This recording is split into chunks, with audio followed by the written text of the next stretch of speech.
मोरेश्वर कैसन गुरुजी यांच्या हस्ते पुष्पहार घालण्यात येत आहे.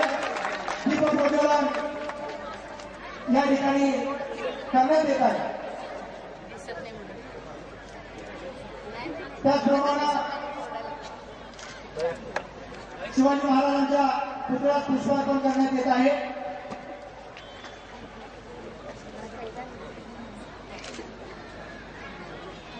छत्रपती शिवाजी महाराजांना पुष्पहार घालण्यात आलेला आहे. छत्रपती शिवाजी महाराज की जय. शिवाजी. दीपप्रज्वलन या ठिकाणी सन्माननीय विश्वनाथजी कराड सर, त्याचप्रमाणे नानासाहेब बेलके, नगरसेवक चंद्रशेखर कदम, आदरणीय घैसाद गुरुजी यांच्या आपण काल आला आहोत तुम्हा मंडळीला सगळ्याला जाण आहे. एकतर मी काय बोलू शकणार, एकतर मावळातला माणूस, पण आज या ठिकाणी जो हा कार्यक्रम आहे कीर्तन महाउत्सव, एक राज्यकर्त्यांनी तो घेतला ना, तर मला शिवाजी महाराजांची आठवण झाली की असा जर कार्यकर्ता धर्माच्या बाजूला वळला तर त्या व्यक्तीला कधीही कुठल्या बाजूने अपयशाची बाजू होणारच नाही. कारण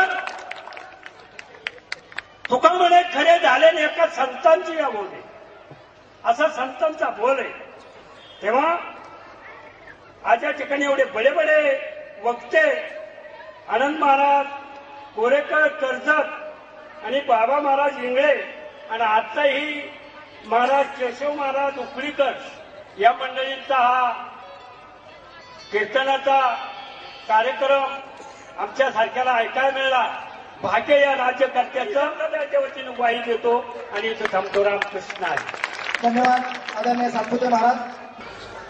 महाराष्ट्र राज्याचे वन मंत्री, भारतीय विद्यापीठचे संस्थापक अध्यक्ष, कुलपती माननीय डॉक्टर पतंगराव कदम साहेब यांच्या 67व्या वाढदिवसानिमित्त व माझे बंधू विश्वेत पतंगराव कदम, कार्यवाह भारतीय विद्यापीठ यांच्या 13 जानेवारीला असलेल्या वाढदिवसानिमित्त ह्या 3 दिवस कीर्तन सोहळ्याचं आयोजन केलं. आज तिसऱ्या दिवशी आपल्या कीर्तन सोहळ्याच्या कार्यक्रमाच्या वंदन करून आपल्या सर्वांना आणि स्टेजवरच्या सर्व मान्यवरांना अभिवादन करून आणि जे आमचे सन्माननीय मित्र माननीय नामदार पतंगराव कदम साहेब यांच्या वाढदिवसानिमित्त आयोजित केलेले त्यांचे पुतणे एक नगरसेवक चंदूशेठ कदम यांनाही धन्यवाद देऊन मी एवढंच सांगेन की एक शुभ लक्षण दिसतं मला याच्यामध्ये. आज येण्याचं मुख्य कारण असं की राजकारणाच्या क्षेत्रामध्ये कार्य करणाऱ्या एखाद्या व्यक्तीला कीर्तन महोत्सव ठेवण्याची भावना झाली, हे माझ्या दृष्टिकोनातून फार मोठं शुभ लक्षण आहे असं मला वाटतं. कारण असं की आजकाल कोणताही वाढदिवसाचा समारंभ असो किंवा इतर कुठलं एखादं उत्सव असो, त्याची स्वरूप आणि त्याची रचना फार वेगळी असते. एखादी फार मोठी पार्टी किंवा आणखीन गाण्याचा कार्यक्रम किंवा आणखीन काही तुम्ही जाणता, याच्याऐवजी या भागात कीर्तन महोत्सव घेण्याची भावना झाली. मी चंदूशेठना आता विचारलं, तुम्हाला हे सुचलं कसं? कारण का प्रत्येक घराण्याची ही परंपरा असते ज्याच्यामध्ये ही खरं सोनेरी झालर आहे असं मला वाटतं की त्यांच्या जीवनामध्ये काहीतरी पुढे चांगलं घडायचं असावं. आणखी चांगलं आहेच. पतंगराव कदम साहेबांनी जे बीज रोवलं, जे कार्य केलं, विश्वजित ती धुरा घेऊन चालतो आहे. बाकीचे सर्व शिवाजीराव कदम असतील, सर्व असतील, पण त्यांचा हा पुतण्या चंदूशेठ यांनी एक आणखी वेगळी दिशा त्याला दिली. याच्याबद्दल त्यांना पुन्हा एकदा धन्यवाद. झाले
मंडळीनं हात वर करायचे दोन्ही सगळ्यांनी. बाया नसतील ते पुरुष मंडळी केले का सगळ्यांनी वर? ते स्पीकरवाल्याला वाटलं करावं का नाही करावं. सगळ्यांनी जे पुरुष असतील त्यांनी हात वर केले. चला टाळकऱ्याने हात खाली घ्या, मृदंगवाल्यानं तबल्यावाल्यानं हात खाली घ्या. मृदंगवाल्यानं मृदंग वाजवायचा, तबल्यावाल्यानं तबला वाजवायचा, टाळकऱ्यानं टाळ वाजवायचे ना आपण टाळ्या वाजवायच्या. आणि 3 सेकंद, फक्त 3 सेकंद तुकोबारायचं भजन करायचं. या हातामध्ये केवढी ताकद आहे की तुकाराम महाराज तुम्हाला आशीर्वाद देऊ शकतात.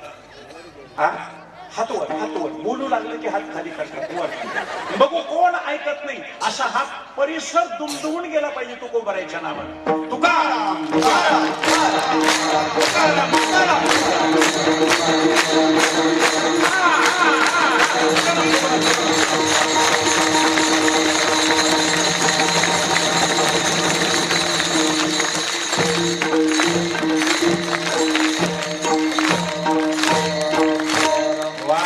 धन्यवाद धन्यवाद, कोटी कोटी धन्यवाद. मेरी उमर तुम्ही लगे. जाता जाता एवढंच सांगू शकतो. मोठी मजा आहे.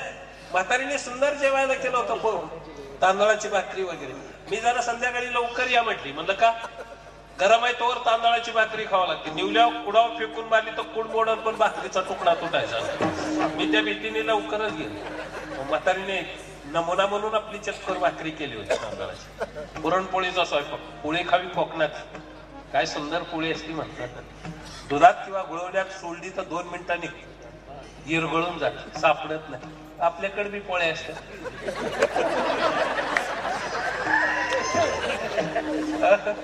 कशा काय पोळ्या आता काय कडा कुराडीने हलावं लागतात. शिरा कोल्हापूरला खावा. कोल्हापूरचा शिरा प्रसिद्ध. बस अरे सुटेबल असतो. आपला शिरा म्हणजे वारकऱ्यासाठी केलेला. आतून आताड्याला प्लास्टर झालं पाहिजे. या महाराज शिरा अरपार शिरा तुटायला लागले. आमटी खावी आण्याची.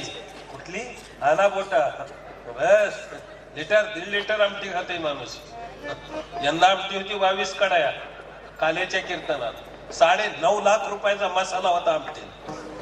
त्या आमटी 2-2, 3-3 दिवस वास येत नाही. आपली बुड्या घेऊन डाळ शोधावं लागते.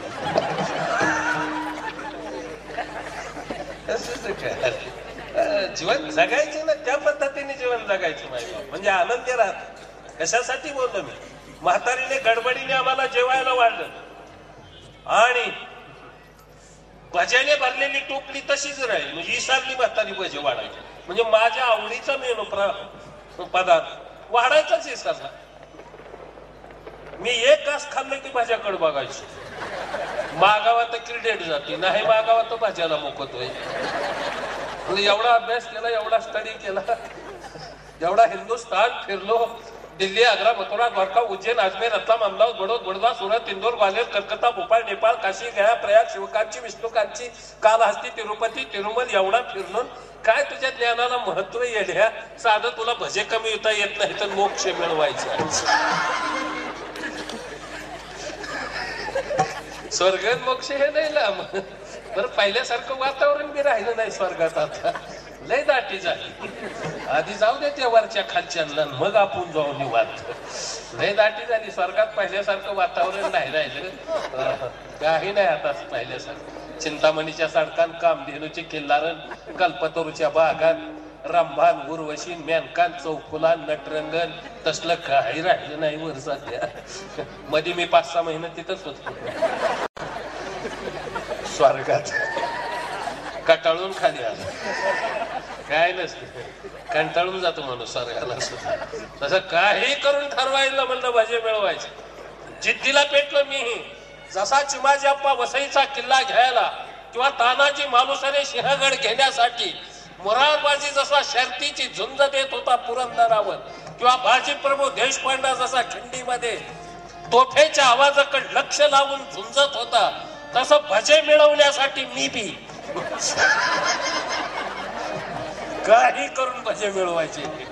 जिद्दीला पेटलो आणि म्हणलं मावशी रस्त्याने येताना एक साप पडला होता. साप पटला की म्हातारीचं अंतकरण चाळवळलं.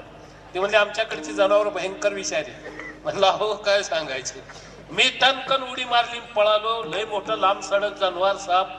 ते म्हणजे महाराज कितीक लांब होता हो. म्हणलं इथून भाज्याच्या टोपली इतका. एवढंच म्हणलं. भाज्याची टोपली म्हणलं की म्हातारी म्हणली भाजी वाढायचं ना. आणि म्हणलं मग माझा जीव कशासाठी झाला. भाज्या वाढल्या. म्हातारीने विचारलं सापाचं काय झालं. म्हणलं मी आला. आता सापाचं काय कारण नाही. अरे साध्य प्राप्त झालं साधन फेकून द्यायचं. विठ्ठल